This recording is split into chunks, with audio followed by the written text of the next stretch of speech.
A blessed Sabbath day, everyone. My name is Brother Miguel. Thank you for being here and for joining our Sabbath celebration this week. We are truly blessed to see all of you today. For our message today, we will be focusing on a very important and timely topic that we, as followers and believers, should not only understand, but should also practice and live out all of the time. At mahalaga po na ito ay maunawaan at maisabuhay natin dahil ito ay mayroong epekto sa bawat aspeto ng ating buhay. Most of all, it strengthens our relationship and obedience to Abba Yahweh and allows us to become instruments of His grace to others. Today, friends, we will talk about sharing your faith. But before we start, please join me and let us humble ourselves in the presence of our Elohim. Let us pray. Heavenly Father Yahweh, we come before you today with hearts full of gratitude and praise. Thank you for bringing us together in your presence to hear your word and be reminded of your love and purpose for our lives.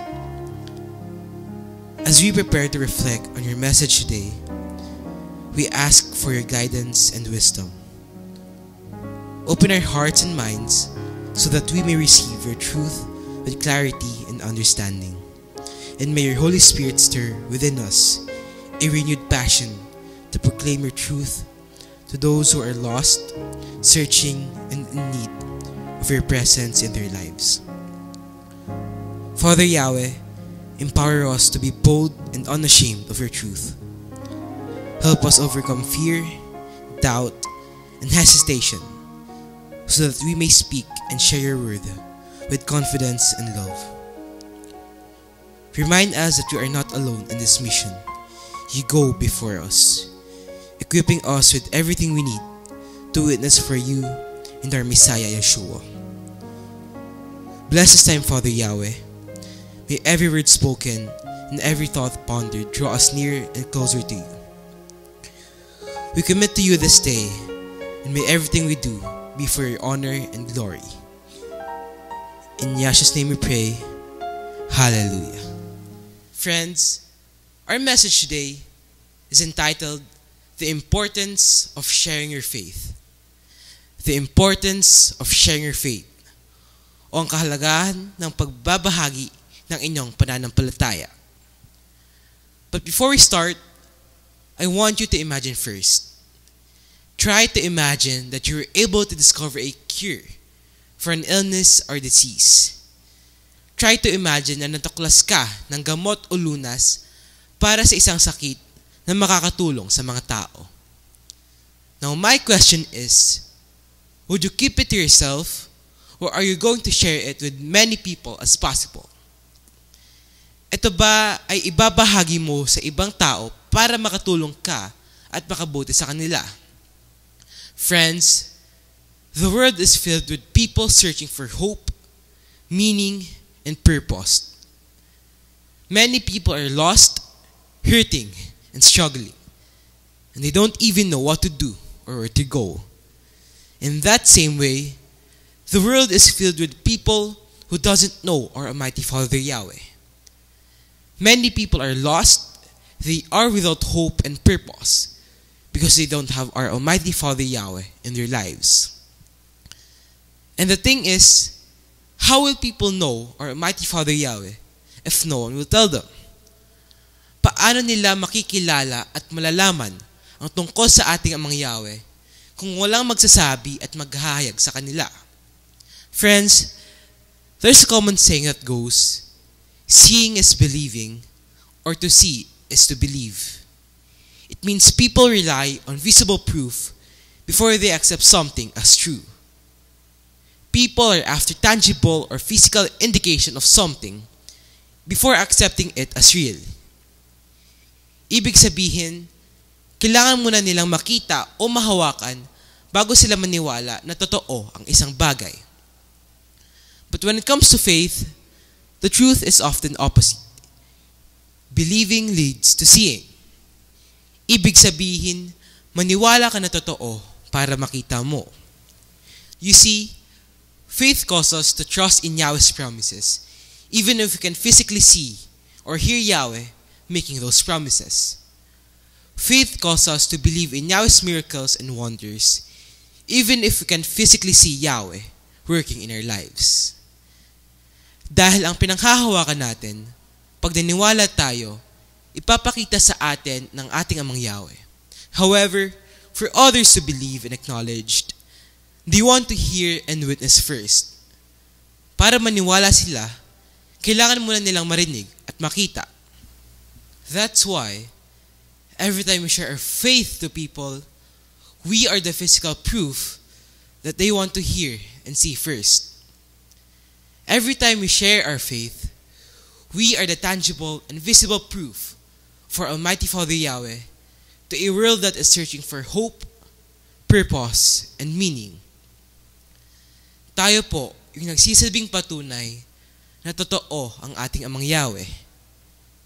Tayo po yung patotoo na maaari din nilang makamit ang ating Amang Yahweh sa kanilang buhay. The thing is, people might not physically see Yahweh, but they can see and experience His love, mercy, and grace through our faith, our lives, and our testimonies. Apostle Paul said in Romans 10, verse 14 to 15, "How then can they call on the one they have not believed in? And how can they believe in the one of whom they have not heard? And how can they hear without someone preaching to them? And how can anyone preach unless they are sent? As it is written, how beautiful are the feet of those who bring good news." Apostle Paul is telling us that faith begins with hearing Yahweh's word, which can only happen when we, as followers and believers, actively share our faith. Para sila maniwala at magkaroon ng pananampalataya, kailangan muna nila itong malaman at marinig mula sa atin, which means dapat natin itong ibahagi at ihayag sa kanila. Just as a cure for a disease can save countless lives, the word of our Almighty Father Yahweh and the message of our Messiah Yeshua brings eternal life. But how can people know and receive eternal life if no one will share it with them?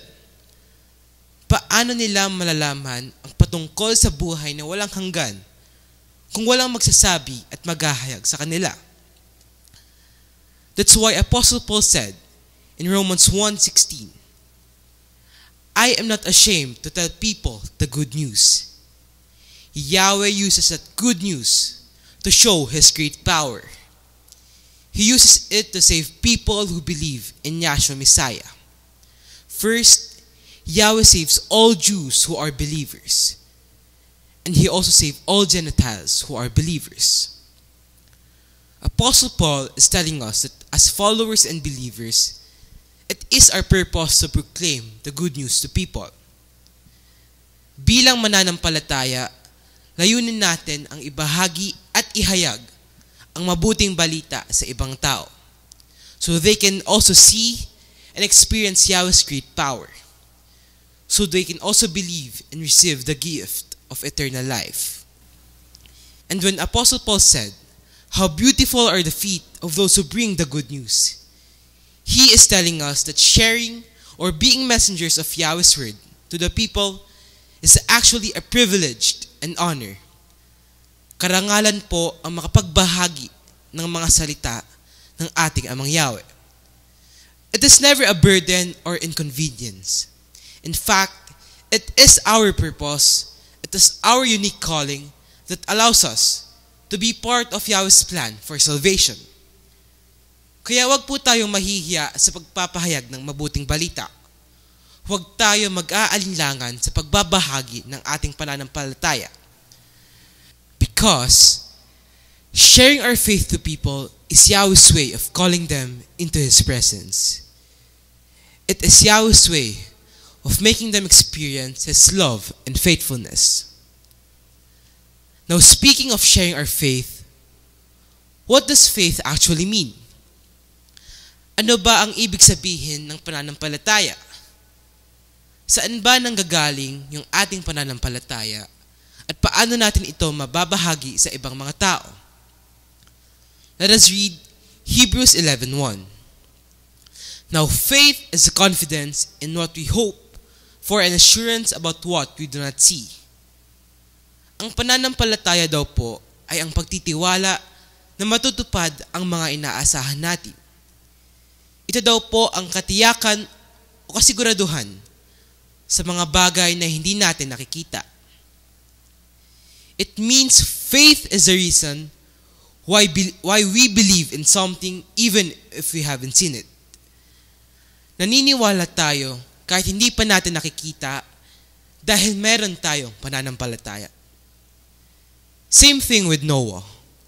He believed and obeyed Yahweh by building the ark despite not seeing any flood dahil siya ay mayroong pananampalataya. Because faith is the confidence and assurance in the promises of Yahweh even when they are not yet visible.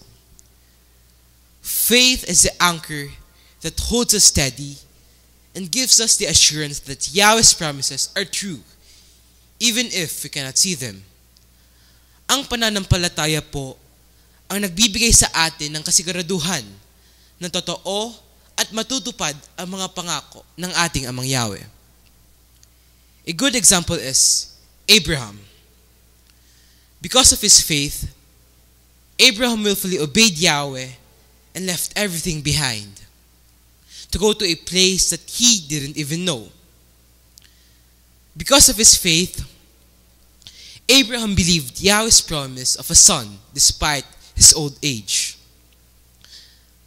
Naniwala siya dahil sa kanyang pananampalataya. Abraham's faith was not based on what was visible. His faith was based on the truthfulness and trustworthiness of Yahweh's word and promises.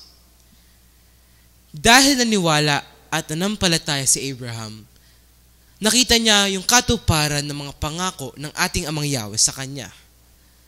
Now, our question is, where does faith come from?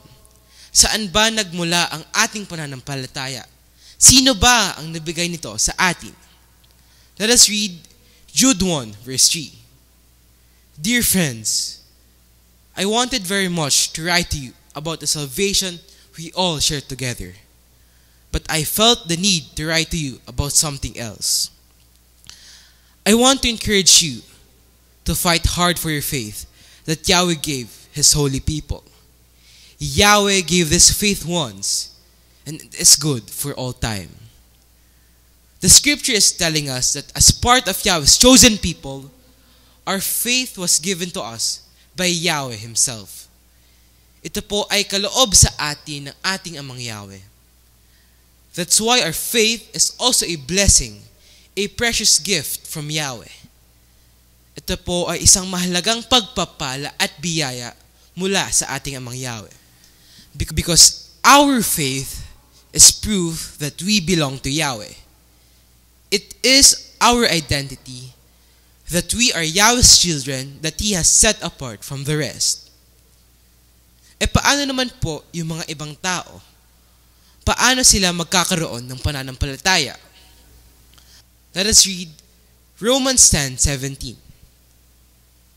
So faith comes from hearing, and hearing by the word of Yahshua. The passage is telling us that for people to have faith, they need to hear about it so they will know and believe it. Kailangan daw nila itong marinig. Ibig sabihin, kailangan may magsabi sa kanila.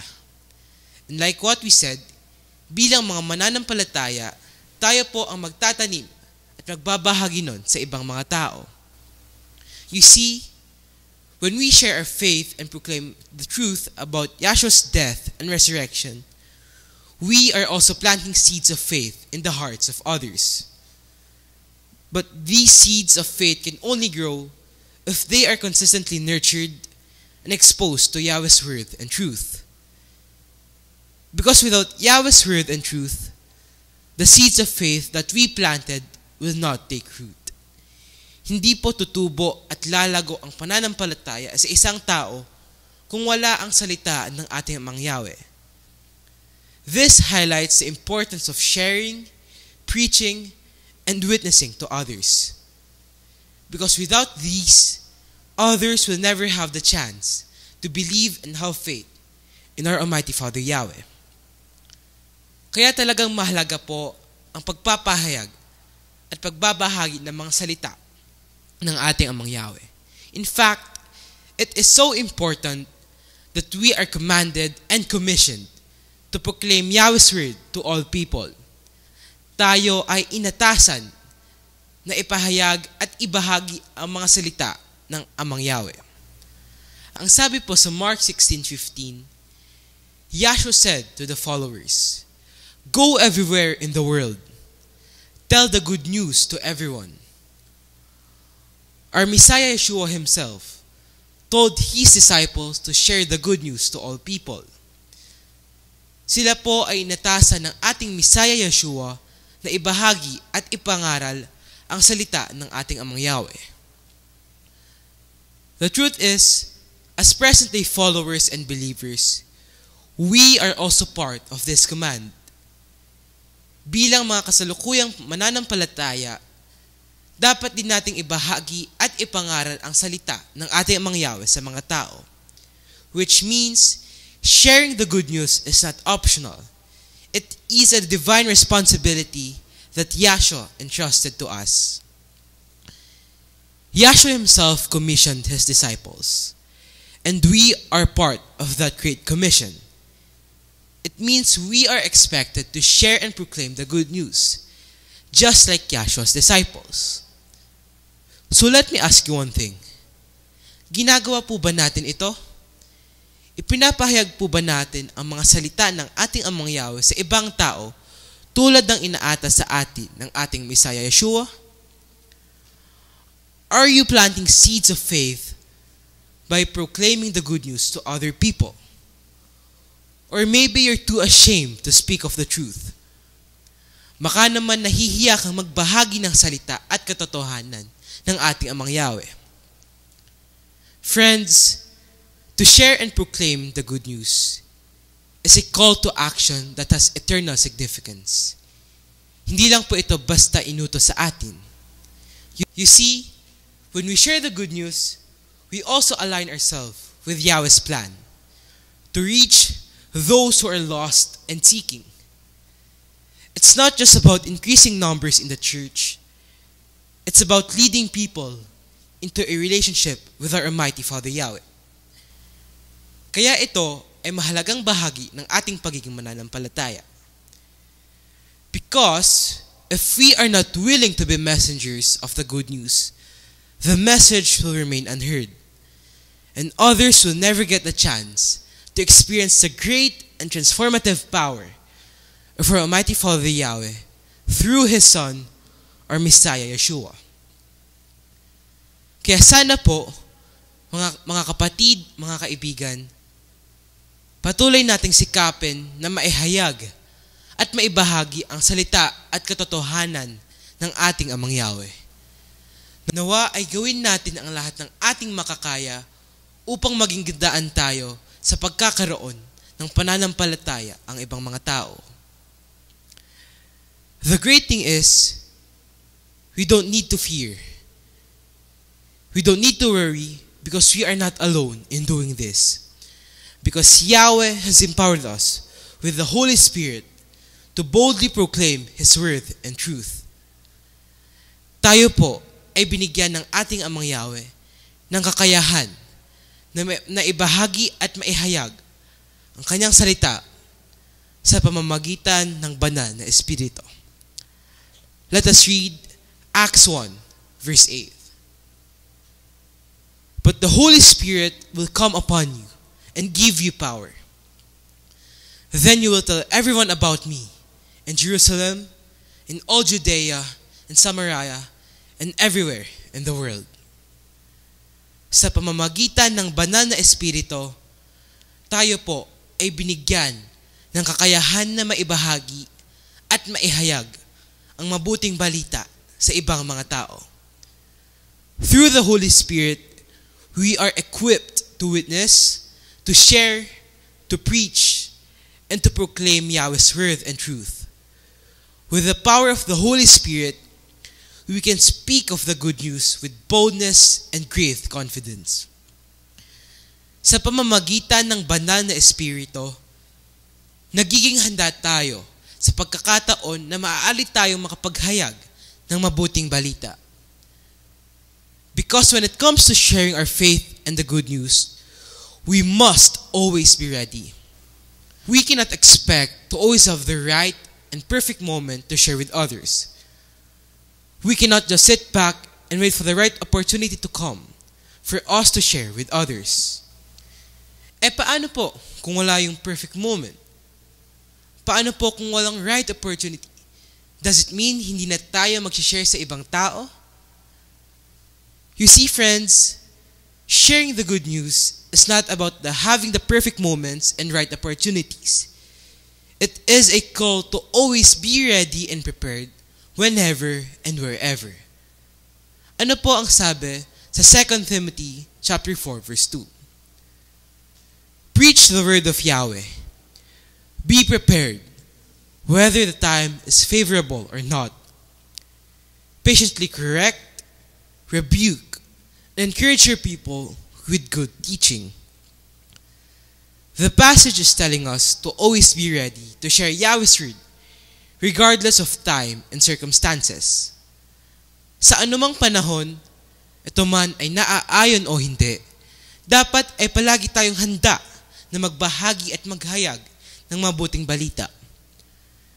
Because there will be moments when opportunities to share arise unexpectedly. So whenever these occasions arise, we also need to make sure that we are ready to speak of Yahweh's word to others. Dahil may mga tao po na kahit meron silang pagkakataon na ibahagi at ipahayag ang salita ng ating Amang Yahweh, hindi nila ito ginagawa. Unfortunately, despite being in the right moment or having the right opportunity to share Yahweh's word, a lot of people are simply not willing. Makikita po natin na hindi sila interesado na ibahagi ang salita at katotohanan ng ating Amang Yahweh. They are not eager and willing to share and spread the good news to other people. And most of the time, their excuse is that they feel incapable and incompetent. Ang pakiramdam nila, hindi nila kaya, hindi sila sapat, kaya nahihiya sila. Pero ano nga ba ang sabi sa 2 Timothy chapter 1 verse 8? So never be ashamed to tell others about Yahshua. And don't be ashamed of me just because I am in jail for serving Him. Use the power that comes from Yahweh and join with me in suffering for telling the good news. Huwag po tayong mahihiya sa pagpapatotoo at pagpapahayag tungkol sa ating Messiah Yeshua. Ibig sabihin, huwag tayong mahihiya sa paghahayag at pagbabahagi ng salita at katotohanan ng ating Amang Yahweh. Instead, we must always be ready, eager, and willing to be vessels of Yahweh's word and truth, especially to those who are longing and seeking it. Bilang mananampalataya, dapat taos-puso at buong puso nating ipahayag ang mabuting balita. Remember, Yahshua and His disciples experienced all kinds of challenges and difficulties while preaching and sharing the good news. But despite everything they experienced, instead of giving up, they persisted and held on to their faith. Sa kabila ng paghihirap at pagsubok, patuloy nilang ibinabahagi ang kanilang pananampalataya. Patuloy nilang ipinahayag at ipinangaral ang mabuting balita. You know why? Because they wanted the people to have faith and receive the good news. So why do you think people are afraid or hesitant to share the truth and their faith to others? Despite the importance and positive impact of sharing their faith and Yahweh's word, What are some common reasons why people are holding back? First is the fear of rejection. The fear of rejection is actually a natural and usual concern for many believers when it comes to sharing their faith. Most of the time, this fear is driven by the desire for acceptance and approval from others. Natatakot sila na baka hindi sila matanggap ng ibang tao dahil sa kanilang pananampalataya. That's why at the end of the day, they rather not share their faith and proclaim Yahweh's word than be rejected and feel left out. Mas pinipili na lang nila na hindi ibahagi ang kanilang pananampalataya kaysa maramdaman nila na hindi sila tanggap ng ibang mga tao. Pero ano ba ang sabi ng ating Messiah Yeshua sa Matthew 10:14? If anyone will not welcome you or listen to your words, leave that home or town and shake the dust off your feet. Friends, rejection or being rejected by people is not new to our Messiah Yeshua. He was refused and turned down by people because of his faith and teachings. Siya po ay hindi tinanggap ng madaming tao dahil sa kanyang pananampalataya at pagpapahayag ng mabuting balita. In fact, Yahshua was even rejected by his own people and by his own family. And I am sure a lot of followers and believers can relate to this. I am sure many of us have experienced rejection, even from people that are close to us. At kadalasan, ito po ang kinakatakot natin. But then again, despite being rejected by many, our Messiah Yeshua persisted and went on to do what Yahweh commanded him to do. Yahshua did not fear rejection. He accepted it and moved on just like what he said to his apostles. Yahshua did not allow rejection to stop him from sharing his faith and proclaiming Yahweh's word. Instead, he continued preaching to those who are truly seeking and wanting the truth. The thing is, we fear rejection because it signifies failure. We hate being rejected because it means defeat and losing. But you know what, friends? The moment you allow the fear of rejection to hinder you from sharing your faith and proclaiming Yahweh's word, that is when you really fail and experience defeat. That's the time na talagang talo ka.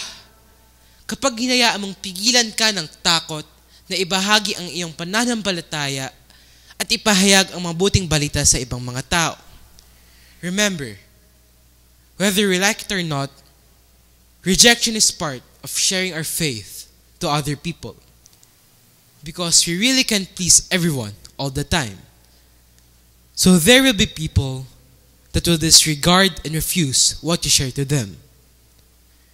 There will be people that will disagree with you and even disrespect you because of what you are telling to them.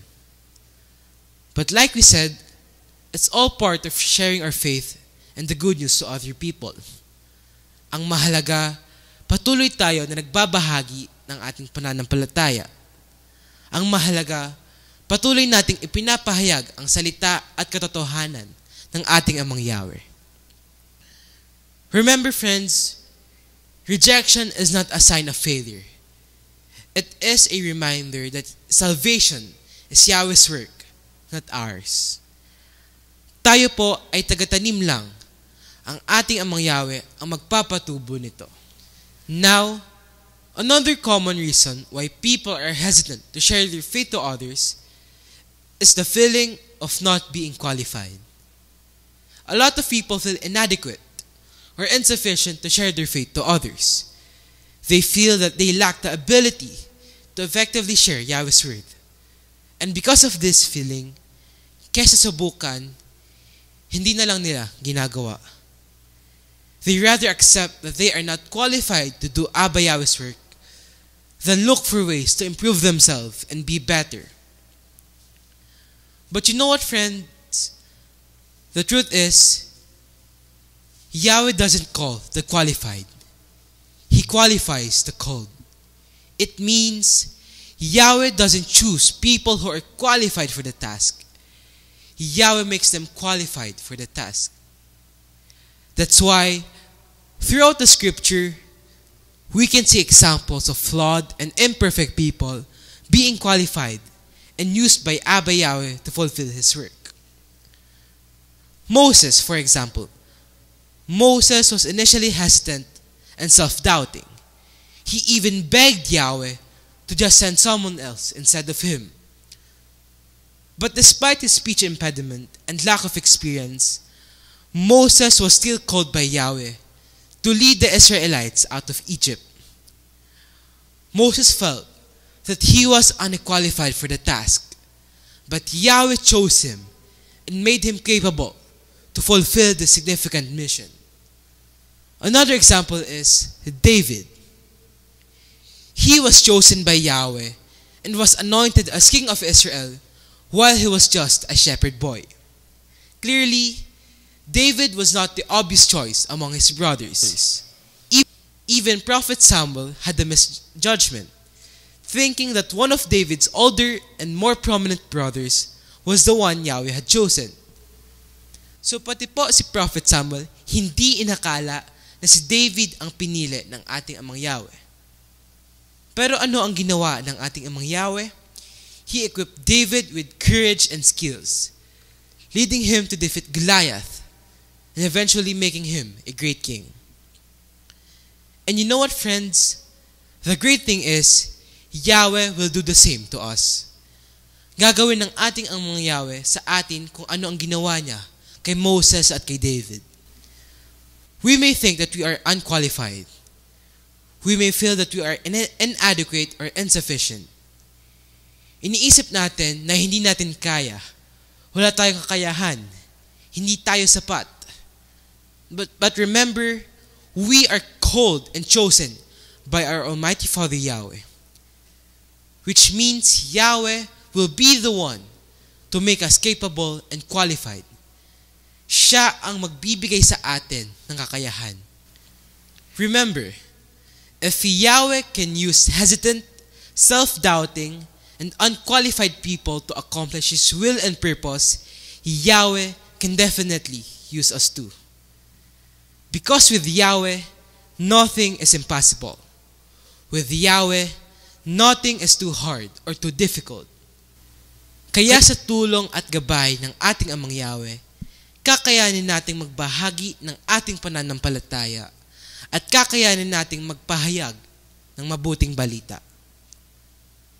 Patuloy lang tayo magtiwala at umasa na si Amang Yahweh ang kikilos at magbibigay sa atin ng kakayahan na magawa ang kanyang layunin at kalooban.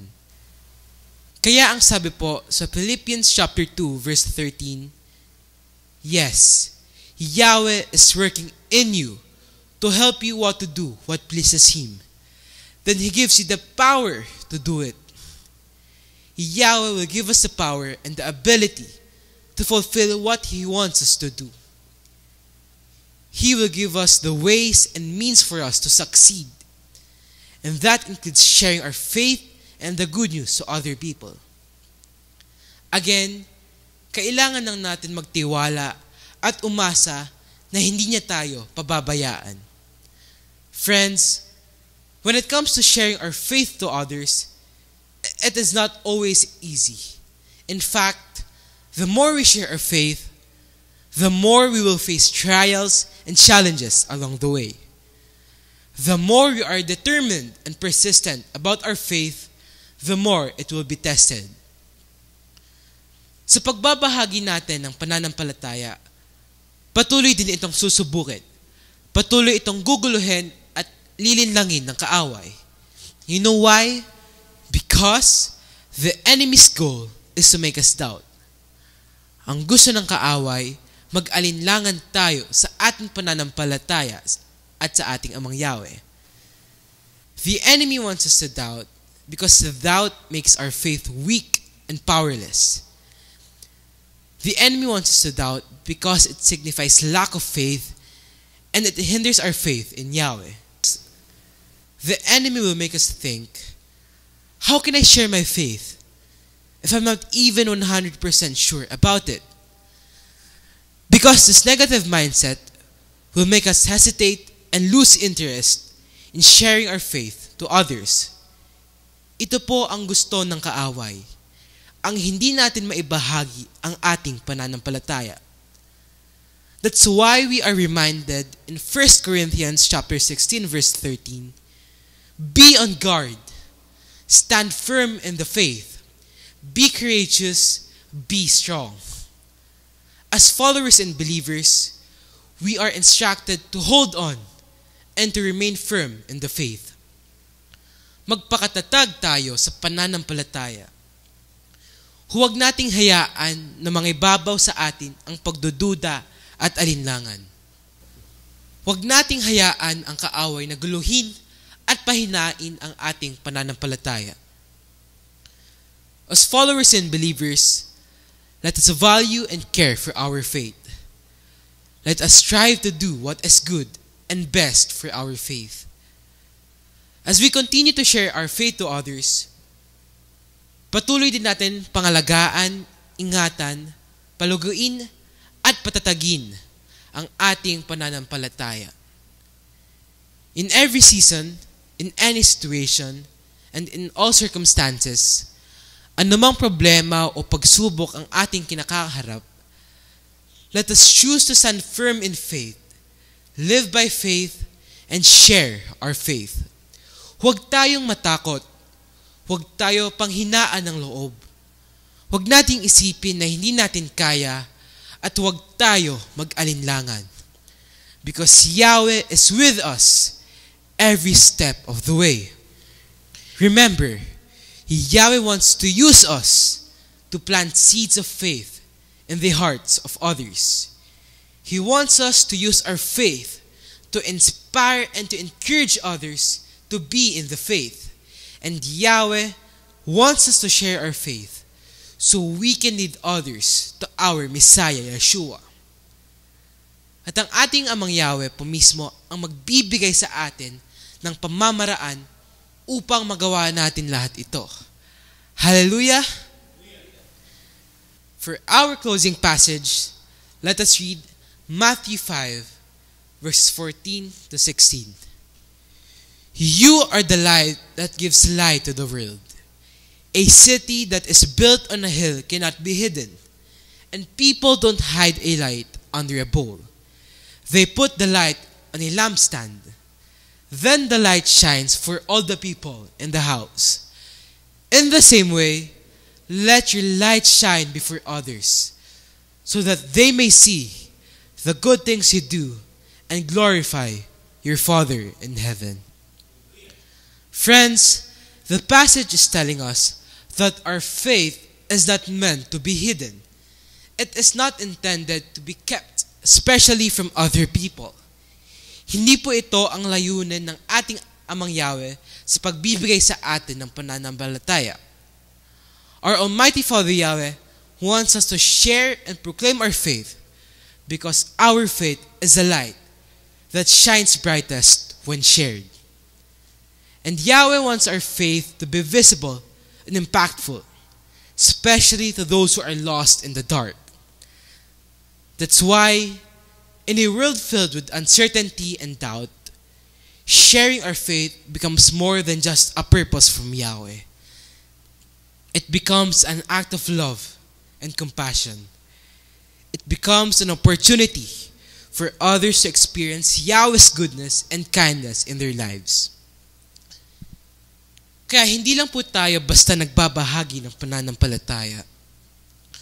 Tayo po ay nagiging daan upang makita at maramdaman ng ibang tao yung kabutihan at pagmamahal ng ating Amang Yahweh sa kanilang buhay. Because sharing our faith is not just about spreading our belief. It's about inspiring change and being an instrument of Yahweh's love in a world that desperately needs it. That's why, as followers and believers, let us continue to share our faith, Let us continue to be vessels of Yahweh's love, mercy, and grace to other people. Again, friends, thank you so much for joining our Sabbath celebration today. May the grace of our mighty Father Yahweh be with us all. Hallelujah. Let us stand up and receive Yahweh's blessings. Yevareka ka Yahweh biyish mereka, Yair Yahweh paneveleka bikunika, Yesa Yahweh paneveleka, Vayasem, Leka Shalom. May Yahweh bless you and keep you. May Yahweh make shine His face on you and be gracious to you. May Yahweh lift up His face unto you and give you peace. May Almighty Father Yahweh bless us all. Hallelujah.